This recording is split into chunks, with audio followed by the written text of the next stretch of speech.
We all love a magical Christmas time, and nothing says magical Christmas time more than a Disney Very Merry Christmas Party. Disney knows how to throw a party. They know how to make it fun, but unfortunately, as with all things Disney these days, if you don't know what to expect and know how to plan your trip, your magical Christmas party can turn into a dud, and we don't want that. So in today's video, I'm going through 10 tips that I learned from my second trip to Disney's Very Merry Christmas Party that took my dud experience the first time into a really fantastic one the second time. Hey there, I'm Nico with Nico's Travel Co. and I bring you content on all things Disney and cruises, specifically Walt Disney World in Orlando, Florida, and cruising out of the Florida area. And I, this year, had the chance to go back to Disney's Very Merry Christmas Party. The first time I went was in 2023. I thought, oh, you just show up and have fun, do some rides, enjoy the holiday fun and cheer at Disney, and I missed out on so much in those 5 hours because I just did not know what to expect. So this time I planned differently and I had a great time. So I'm about to go through 10 things, maybe 11 that I learned, and I'm sure I'll add some things along the way, but at any rate, 10 tips to actually have a good time at the Very Merry Christmas Party. If you're unfamiliar with the Very Merry Christmas Party, it is Disney's holiday celebration, Christmas holiday celebration specifically. It's held at Magic Kingdom for select nights from November to around December 20th, 21st. So early November until just before Christmas. The tickets generally range from somewhere between $170 something to $220 something. I paid, well, with an annual pass holder discount, I paid about $179 for my first ticket, and then I'm going right like the last day or the next to last day with one of my cousins, and our tickets were $225. So that being said, it is an additional ticketed event. It does not cover your whole park day, but you can get into the park starting at 4 o'clock for the event, and it ends at 12 specifically. But you can extend the night a little bit more if you want to, because their last stage show is at 11:55 p.m. and that stage show is about 20 minutes. Then they have to give people time to filter through the park. So I'm sure if you just really had to soak in the magic, like get in that last stage show, maybe a little bit of shopping, you could probably eke out till 12:30. If you've been there and you've eked out longer, let us know. All right, so let's get into the tips. The first tip is to plan your night. The first time I went, I was like, oh, I want to do these. I want to do a ride that I had never done before. I wanted to try the Jingle Cruise, and I did. So I did Jingle Cruise, Astro Orbiter, and I did Tomorrowland Speedway. I think I got there at around 7:30, 8 o'clock, and I got in those three rides. Maybe 8. I don't think I even ate, and then I saw the fireworks. It was like, ugh. I did not get in very much at all. It was a whirlwind. I didn't even know everything that was going on. So the first key is to plan your night. Now, if you go to their website, it's kind of hard. Like, they don't lay it all out for you, because I think that they want, I don't know, to maintain the allure somewhat of the event. Like, there's going to be a stage show in front of the castle. There are fireworks. There's a parade.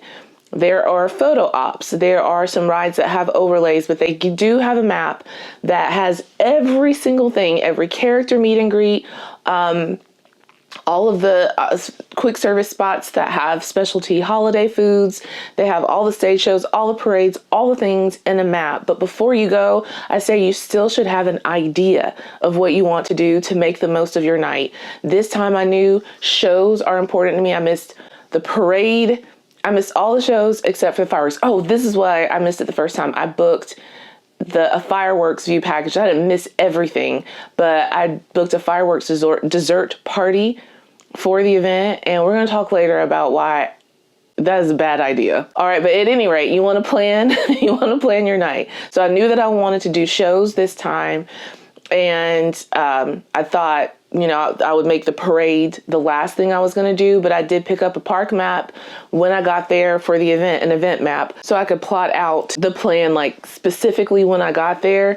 There is a way, and if I can find it, because I had a hard time personally finding the whole schedule for the shows at least online before I went. If I find the link, I'll put it in the description. And this is for 2025 specifically. But I knew I wanted to do shows because I missed out on the shows last time because I did a dessert party. I wanted to make sure I got my money's worth for the dessert party. Not mad that I did it, but trying to get my money's worth for both of those things, like an event within an event, was really hard. So this time I was like, yep, we're focusing on the shows, and I wanted to do a few rides that had a holiday overlay. So the way that I planned my night, I knew I wanted to do the shows and I wanted to get in some of those holiday specific or event specific rides and experiences. So I did rides, I ate, I walked around to see the sights, and then I posted up for the show, the stage show, the fireworks, and then the parade immediately. And that worked out really, really good. For some people, shows are not important at all. I'm going with one of my cousins later in December, like I said, and she really wants to meet all the characters and things like that and do the photo ops. But at any rate, you want to plan your night because it's very easy to miss things. And with the shows, if you post up 15 to 30 minutes beforehand, you'll get a good shot at the stage show. You'll be fine. Fireworks, I'd say get there 30 to 45 minutes beforehand. For the parade, if you want a really good spot for the parade, you need to find a spot about 30 to 45 minutes beforehand if you want to see it. Because I found a spot for the parade we did the fireworks, and I immediately found a spot for the next parade. The fireworks were at 11 and at 10, and then the last parade, the second parade, was at 11. So right after the 20 minutes of fireworks, I found a spot for the parade, and it was still hard. It was still hard because people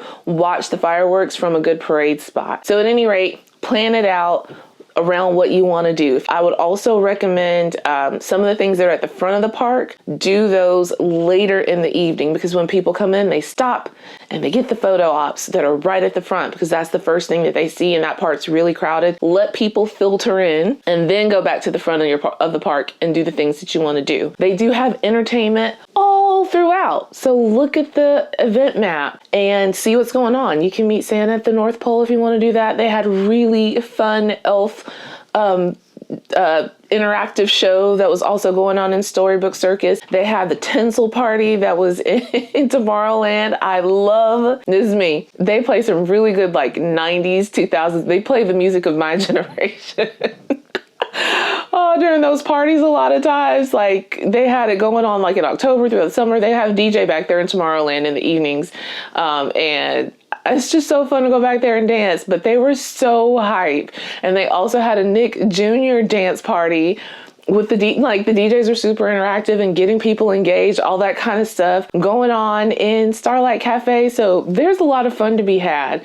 All that to say, plan. I know I spent a lot of time there, but for those of us who were focusing on shows, because like all things Disney, without a plan, you will be disappointed.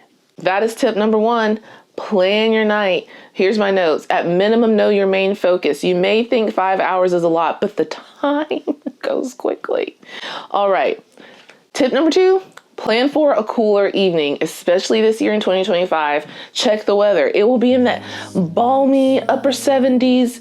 It was consistently, the low in the evening was 50, the high was 80. When you get to the event, it might be 65. So I started off the night with my t-shirt and jeans and my sneakers and my little sweatshirt around my neck. And then I used the lockers and I put a blanket and my jacket in the lockers.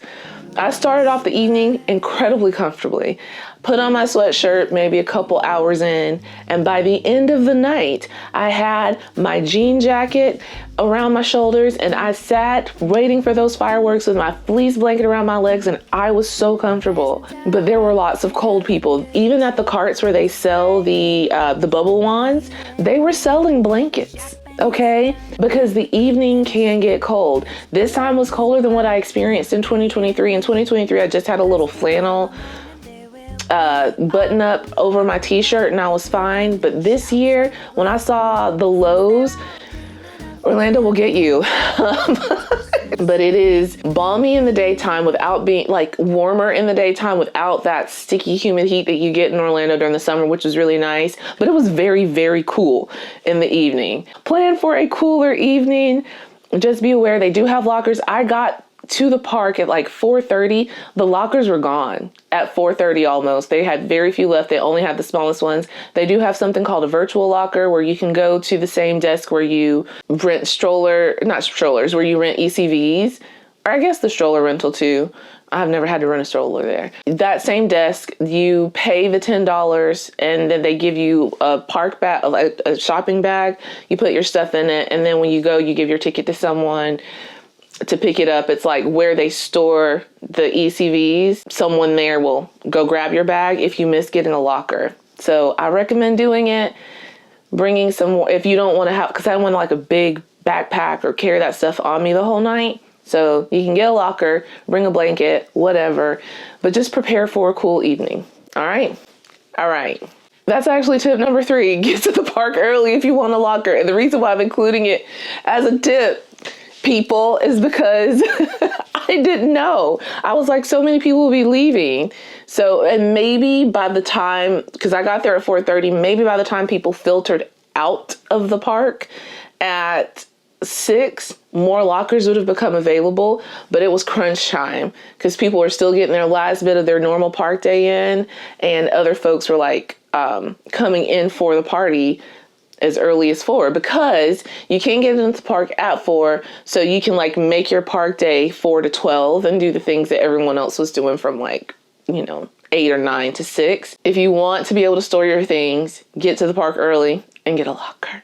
And if you've gotten a locker before and you didn't have to get there early, cool. So maybe it won't be an issue. So let's like also extend tip number 3 to be like, hey, you can get a locker and store some stuff. Or if you buy merch, you can go put it in a locker and be good to go. Tip number 4. This might be a hot take, but don't book. If this is your first or second time going, don't book table service dining.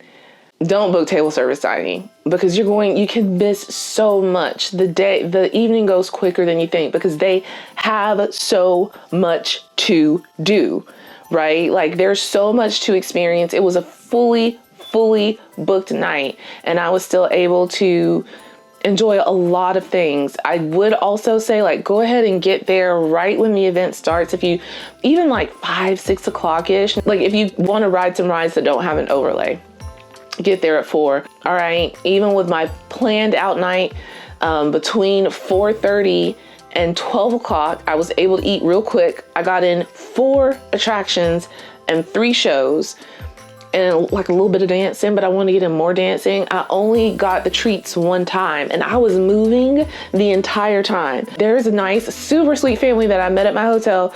I was posted up to watch the fireworks from Polynesian. Y'all know I've been burned by going to try to get a fireworks spot 5-10 minutes beforehand and everything was taken. So I was at the Island Tower. They have this beautiful spot that is right behind the pool with Adirondack chairs. And I was like, I want one of these chairs for the fireworks. So I took my blanket and a snack. But at any rate, there's a family that was walking around and they were talking about the party. And I knew the answer to their question. So I was like, I'm gonna butt in.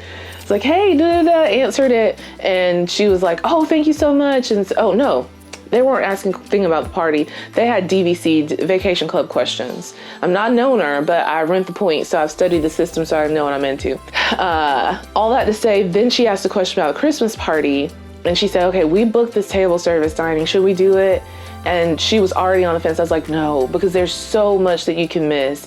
And you're gonna take that the hour and a half that you really have to allot for the table service dining. In that amount of time, you could have watched a show and ridden 2 rides. You could have eaten a really fun festive meal because they have some really cool, interesting event-specific quick service menu items. You could have done that, had a good time with some decently good food, and gotten in 2 or 3 rides. Oh, I did more rides than I thought because I forgot about Mad Tea Party. Yeah. So in the time that it would have taken me to sit down and do a table service dining experience, I did Monsters Inc. Laugh Floor, Aladdin, Mad Tea Party, Tomorrowland Speedway. The time it took me to get through all 4 of those attractions was the amount of time it would have taken me to eat. And then I did mobile order for my quick service food. There's not a lot of dining in Friars Nook, if you know. So I walked my little tray on over to Starlight Cafe, outdoor eating, and I ate in 20 minutes, you know, so you save so much time. I ate and did 3 to 4 attractions in the amount of time that I would have spent at the table service dining. But also you're paying at least $160 something to be there. And if you buy a park ticket for the daytime and then you come back for that, or you're like going to other parks, like this is in addition to your other Disney tickets. Right? And the food, they have like hot cocoa, they had holiday punch, they got some cookies and stuff that you can get, but the food is not included. So you're buying that on top of things. And then if you want to commemorate the experience and get some merch, you got that going, let alone your cute little outfit that you bought. Come on, you're already spending enough money on this. So don't book the table service dining. Now, I booked the fireworks experience. I don't think it was worth it for this. I've done the fireworks dessert party twice, and they're so sweet. They have cute stuff, but the normal dessert party had many more desserts than this one did. They had more of a variety than the Christmas fireworks party had. The viewing area was nice because the space in the viewing area was nice. My first desserts party that I did for just like one of the normal fireworks night, the standard park night, there were so many people who went to the dessert party. I could not see. You had to still do the same thing. Go and get your desserts early, and then post up at a good spot to view it. So you're paying money for just like a microcosm of the Disney experience of get there early and get your food, get out there early and get a good spot to watch the fireworks. And still there are people in front of you, not on the grass part of the hub, that can still block your view. So it wasn't that kind of craziness for the dessert party at the Christmas party, but it was like an extra $150, $60 to where I could have just gotten to the fireworks a little bit earlier, gone and gotten one of the free treats and sat down for 40 minutes to watch, brought treats in your bag. So all that to say, I recommend not doing those paid experiences so that you can get your money's worth. No, don't do it. Disney's not hurting for money. I'm not taking their business. I'm just trying to tell you what is a good way to have an experience. Conversely, my 5th tip is to try the quick service food. I'm not trying to tell anyone to break the bank, but you are going to be there during dinner time. And holiday specific quick service food. I had the croissant wrapped hot dog with tater tots, excuse me, and I got their vanilla milkshake. All that was super, super good. There are also other quick service. Let's see, I'm not remembering off the top of my head, and I don't know where I put the map, guys. I can't find it, so I'm so sorry that I cannot pull it out right now. Pecos Bill, Starlight Cafe, Friars Nook, I think Pinocchio's house, and maybe one other spot. Oh, and Casey's Corner. They all had some, those are the ones I'm remembering off the top of my head. They all had some holiday party specific eats that were exclusive to the party. My hot dog was so good, and normally I don't like theme park hot dogs. Like Casey's Corner is cool, but it was like it's kind of dry bun when I went in October, and the hot dog wasn't super hot. That thing was made fresh, and it was so good. And the milkshake was so good. I think my whole meal, I'm not remembering off the top of my head, but it was under $20 for the milkshake and the little platter thing. So, or it was right around $20. So it was a reasonable amount, and the food was good. So they have some fun holiday event food items that you can buy from the quick service, they're fun, they're good, they're tasty. allears.net and DFB Food Guide will definitely have the full shebang and review of the food. I don't have that. I'm just telling you the items looked really good when I was scrolling through, and the main determining factor for me was the next event that I wanted to go to and which one was closer. But I really want to try out Pecos Bill, whatever they had on there, man. I was like, man, this stuff looks great. And what I had tasted great. So instead of doing the table service dining, do the fun, festive, quick service stuff, because those table service dining experiences, you can have those anytime at Disney. And if you can't go to Disney all the time and experience those, I get it. I understand that. And if it's been like the family dream to do that, sure, by all means. But if it's also been the family dream to do the Very Merry Christmas party, I'm telling you from experience, I would prioritize the party stuff over those table service dining experiences and even the fireworks situation. The next tip, number 6, is connected to what I was talking to you earlier about planning the event, waiting till later to do things at the front of the park. I went to get treats right when I just happened to see that the thing was open. So let me say this, where the treats are, the free treats are, like the included treats, because they're not free, there are these like blow up candy canes at the front of the door. So Gaston's Tavern had it, Starlight Cafe, not remembering the other spots, but those are the places where you can go and get the cocoa and cookies and stuff like that. There was a mad rush into Starlight Cafe to get those treats the first time. It wasn't enjoyable. And I just happened to see, oh, they've got it. And people are going to let me go get one because I don't know when I'm going to see it or do it again. I also noticed that the photo ops at the front of the park at 7 to 7:30ish, madhouse. But then like there's one very popular one that's right in front of Tomorrowland Terrace. It's like a booth looking thing. The line was infinitely shorter mid-party. Later in the party and at the very beginning of the party, there was a lot going on. So I would say let people filter through, maybe between like 8:30 to 9:30, do those photo op things at the front of the park. And then as far as going and get treats, just let it die down a little bit and then go get it. You'll have a much nicer, pleasant experience if you wait until mid-event to do some of those things. Like go hit a couple rides because the lines aren't too bad. The dance parties are a fantastic place to hang out as long as you don't mind the DJ potentially calling you out, because I happened to go into the Nick Jr. one and they were singing Moana and he's like, Mom, I can't see you singing. I don't see you singing. I'm like, I ain't nobody's mom in here. I'm just having fun. Let me go before he tries to pull me up on the stage. We're not doing it. But yeah, the dance parties are super fun. Just hang out spot. Just go do it like everybody. Just live your life. I love a good dance. I love a good dance. Let's see. All right, tip number 7 is just kind of more like a point. I've referenced it before, but the party starts at 7. So you can get into the park at 4, but if there are the overlays that you want to experience, you gotta wait till 7 to do those. It really threw me because I was like, oh, I want to get some holiday food. It was 6 o'clock. It wasn't. So people who were supposed to be out of the park, I guess they were still filtering out. So they don't want any of the normal park guests to like have the party experience. And I get that because we paid for it. Cool. I couldn't buy any food between 6 and 7. I happened to do Tomorrowland Speedway before the lights and stuff were like going. So Tomorrowland Speedway, Monsters Inc. Laugh Floor, the Tea Party, Mad Tea Party, and a few other things have a holiday party overlay, a Space Mountain. So if you go at 4 and you want the party food and the party rides, except for Jingle Cruise, you're not gonna get that. And I did not realize that. So next time I would probably myself like get there closer to 6:30. They will give you a wristband and they will check that wristband till about 7:15, making sure that everyone who's walking through the park has the wristband. So don't take your wristband off, don't lose it. So going to the park at 4 really works for people who wanna do rides that don't have the party overlay, like you want to get in a good Disney day. And technically, I guess you could book lightning lanes for things that get you, like Peter Pan or Tron, stuff like that might still have a longer line. Because during the party, I feel like Peter Pan and Tron were hovering around 35 to 45 minute waits.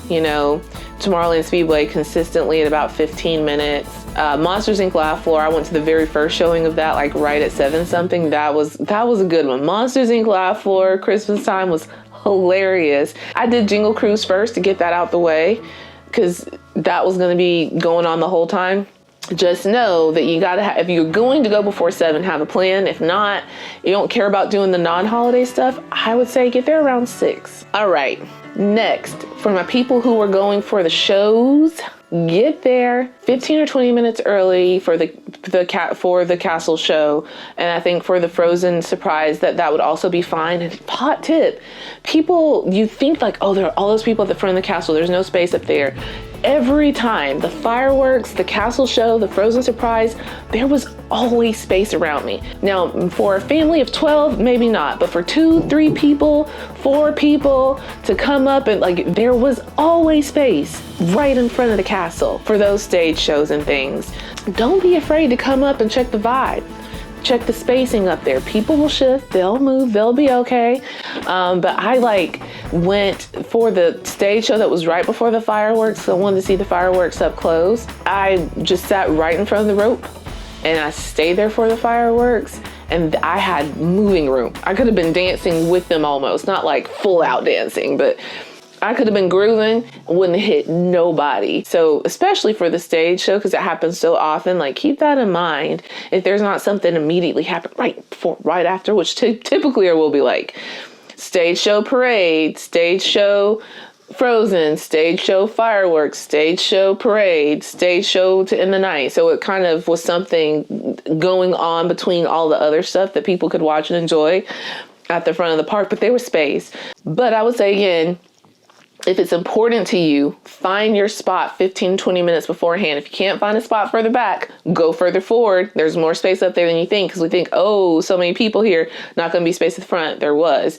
For the fireworks though, even posting up 45 minutes beforehand, I wish I would have watched the stage show earlier in the night by itself and then posted up for a fireworks spot that was also a good parade spot. Now I did get a pretty good view of the parade, but I would have rather, I was on the corner where it turned.